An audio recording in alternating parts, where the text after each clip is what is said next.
This is an ARB locker with the piston this crown wheel side. This is faulty. So you've got to test all this stuff before. So it's got pressure on it now, and that's switched off.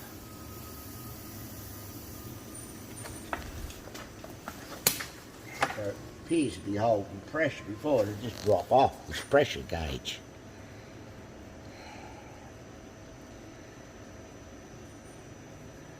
So only got about 50, 60, 65 pounds there, but the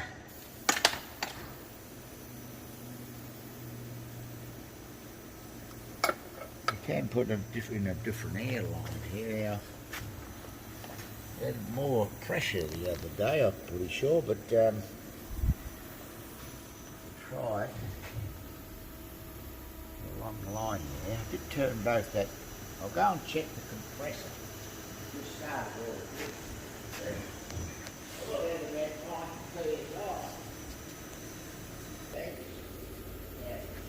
past 110. Just go up a second. Fine pressure down.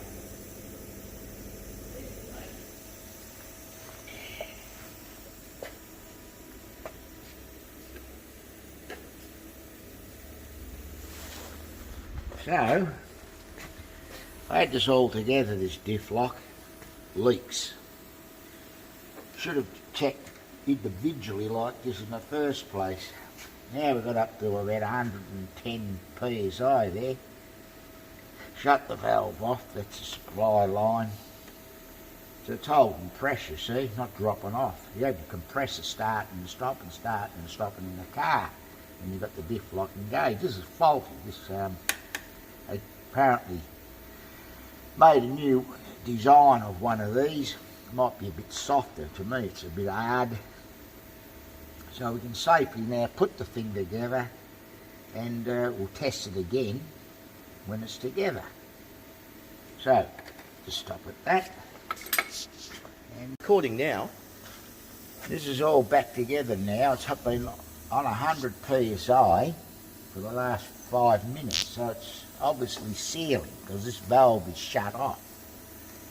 Now, originally this pipe went over the top of the crown wheel out here.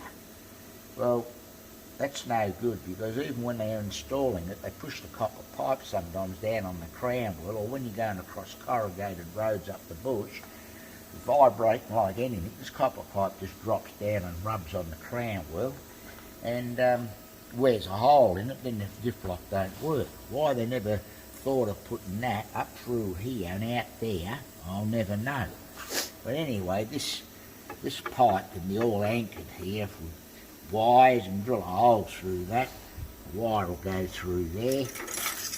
Got a mile of room for it to twitch a wire up through down in there onto this.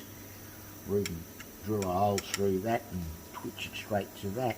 So I'll drill holes through these in a minute and anchor this pipe and put a beavis elastic along here, liquid nails it's called, and the job's done. Anyways, there's no leakage now because, as I said, the valve's off and it still hasn't dropped down. In the book, when you buy these ARB lockers, that over there, they reckon to put the line up, and they say to put it over the crown wheel, but when they do, all that. well, the teeth cut a hole. That's right. All right. So, all right, well, I'll go on. So he's got it back together. He's just putting some elastic on the copper line. See how he's got All been wired up here, there and there, so the thing don't move, eh? wired up through that bolt, wired up through that bolt. Yeah, down in there, bolts, miss everything, crown wheel bolts that is. So that was the most practical way to put it. I don't know why anyone ever thought of putting it from there over there into here. Anyway, it's people's thoughts for you. That's been plugged off, that one. Plugged that off, there's a new fitting there, out of the way, chuck the thing in and you don't have a problem. That's the best way to do it, that way. It's got all clearance there, see that? That's what all the housing is.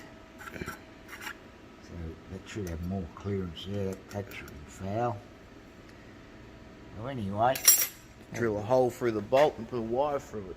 Cob and Co it's called. Cob and Co. Cob and Co, when you're up the bush, you use a bit of fence and wire. Oh. You're out of trouble. Cob and Co. Trailers, everything. Exhaust pipes, all Cob and Co together. Get your own. Alright, well, everything's done up in this thing.